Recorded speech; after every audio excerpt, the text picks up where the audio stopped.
Apakah itu IKS? IKS merupakan singkatan bagi industri kecil dan sederhana. Menurut Fong, industri kecil dan sederhana ini didefinisikan sebagai suatu organisasi yang mempunyai aset tetap kurang daripada Rp250.000. Industri kecil dan sederhana boleh dibahagikan kepada dua sektor, yaitu sektor pembuatan dan juga sektor perkhidmatan. Mulai 1 Januari 2014, Mesyuarat Majlis Pembangunan PKS Kebangsaan ke-14 telah memutuskan untuk memberikan definisi baru bagi IKS, iaitu bagi sektor pembuatan, jualan tahunan mestilah tidak melebihi RM50 juta atau bilangan pekerja sepenuh masa tidak melebihi 200 orang. Manakala bagi sektor perkhidmatan dan lain-lain, jualan tahunan tidak melebihi RM20 juta atau bilangan pekerja sepenuh masa tidak melebihi 75 orang. Seterusnya, ciri-ciri IKS. Yang pertama ialah pengeluaran. Terdapat dua jenis pengeluaran, yaitu barang alat gantian dan barang keperluan harian. Yang kedua ialah struktur organisasi. Pemilik IKS sendiri bertindak sebagai pengurus dan mengawasi pekerja-pekerja mereka secara langsung. Yang ketiga ialah modal. Modal yang digunakan bagi IKS pula hanya menggunakan modal yang kecil. Ciri IKS yang keempat ialah lokasi. Banyak terdapat di pinggir bandar, bandar-bandar kecil, di kampung-kampung dan juga di rumah sendiri. Yang kelima ialah pekerja. Banyak golongan yang kurang mahir dan juga tahap pendidikan formal yang rendah serta kerja separuh masa. Yang terakhir ialah teknologi pengeluaran, di mana tahap teknologi yang digunakan adalah rendah, kurang penggunaan automasi, serta banyak kerja berintensifkan buruh. Seterusnya adalah keterangkuman digital. Walaupun kita dikatakan sedang berada di era kemajuan teknologi, keterangkuman digital masih lagi berlaku, terutamanya di kawasan yang tidak mempunyai capaian internet dan memberi impak terhadap industri kecil dan sederhana. Apa itu keterangkuman digital? Keupayaan individu atau sebuah kumpulan untuk mengakses internet bagi mendapatkan teknologi maklumat dan komunikasi. Namun matlamat tersebut tidak dapat dicapai. Keterangkuman digital ini adalah memastikan bahawa semua komuniti termasuk yang kurang bernasib baik mempunyai akses teknologi maklumat dan komunikasi dan juga elemen lain. 5 elemen tersebut adalah berpatutan, teknologi maklumat dan komunikasi yang baik. Kedua, mempunyai peranti untuk mengakses internet. Ketiga, tahu cara menggunakannya. Keempat, mempunyai bantuan sokongan teknikal yang baik. Dan yang terakhir adalah aplikasi dan kandungan dalam talian direka untuk membolehkan dan mendorong kesesuaian diri, penyertaan dan juga kerjasama.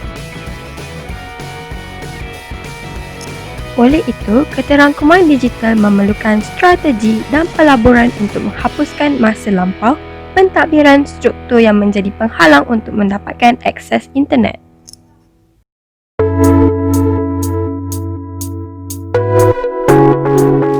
Seterusnya, kami akan membincangkan tentang isu ketaksaman digital sosial yang berlaku dalam golongan industri kecil dan sederhana yang terjejas disebabkan COVID-19. Dan salah satu isu tersebut adalah kurang menguasai kemahiran teknologi maklumat. Menurut Chakrabarty 1979, kemahiran dalam menggunakan komputer bermaksud menguasai kemahiran menggunakan sesuatu perisian mikrokomputer dan juga peranti yang dapat menghasilkan sesuatu melalui penggunaan komputer.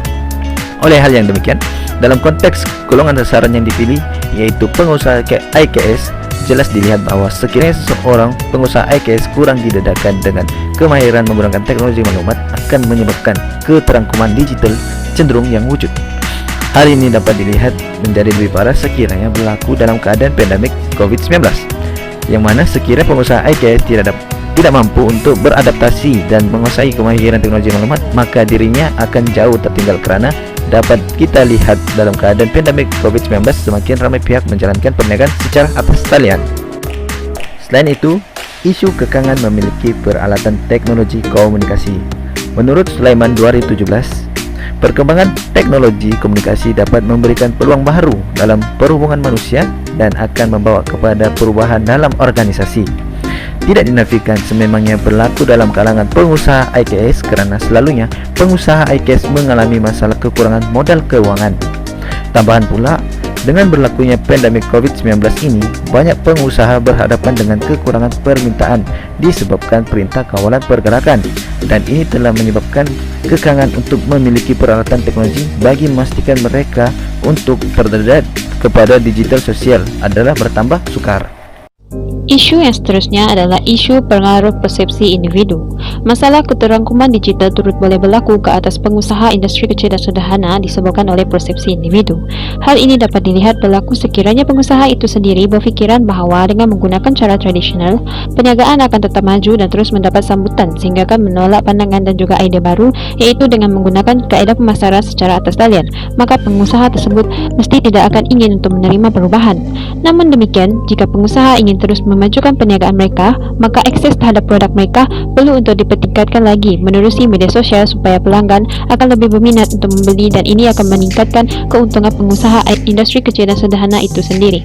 Dari segi bentuk pentadbiran, kerajaan Malaysia sememangnya memainkan banyak peranan dan usaha bagi mempromosikan penggunaan teknologi maklumat dan komunikasi. Misalnya pada tahun 2010 sahaja, penembusan jalur lebar isi rumah di Malaysia sudah mencapai tahap sasaran, iaitu sebanyak 50%. Namun demikian, bagi kawasan seperti kawasan luar bandar, banyak lagi usaha perlu dilakukan bagi memastikan rakyat di kawasan luar bandar turut dapat mengakses kepada ICT. Hal ini dapat dilihat bahawa golongan yang mempunyai status ekonomi dan pendidikan yang lebih baik semestinya akan terdedah kepada ICT dan sebaliknya. Isu yang seterusnya adalah isu jurang digital ataupun digital divide. Menurut Cambly 2006, jurang digital merujuk kepada satu konsep yang dikaitkan dengan agihan daripada ICT, yang mana melalui ICT dapatlah dilihat bahawa teknologi akan menghasilkan perbezaan dalam peluang pembangunan antara setiap masyarakat yang dapat mengakses ICT dan juga yang tidak dapat mengakses ICT. Pengusaha IKS dilihat cenderung untuk berhadapan dengan isu jurang digital yang berlaku disebabkan oleh faktor akses kepada teknologi digital.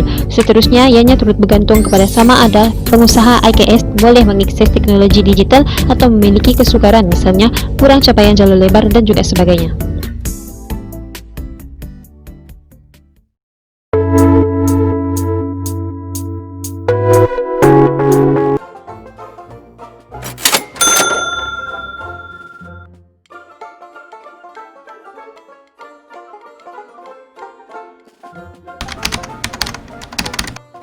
Definisi webinar adalah seminar, persembahan, pengajaran atau bengkel yang dijalankan secara dalam talian atau bersemuka, disampaikan melalui media internet dan dapat dihadiri oleh ramai orang di lokasi yang berbeza.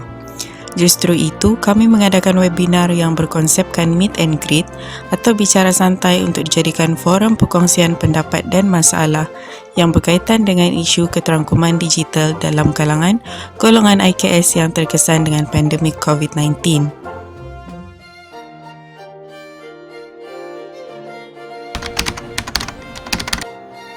Kami turut mewujudkan #GoDigitalOnBusiness untuk mengajak golongan IKS yang terkesan akibat pandemik COVID-19 bagi mengaplikasikan perniagaan atas talian sebagai saluran pemasaran baru mereka.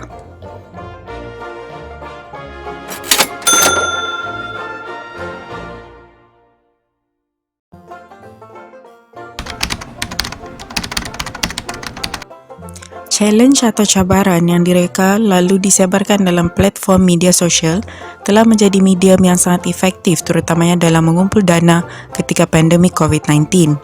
Cabaran ini biasanya sengaja diwujudkan dengan matlamat tertentu, khususnya bagi menarik minat masyarakat dalam menderma bagi membantu mereka yang berada dalam kesusahan. Misalnya, Ahli Parlimen YB Syed Saddiq baru-baru ini telah melancarkan botak challenge bagi mengutip dana.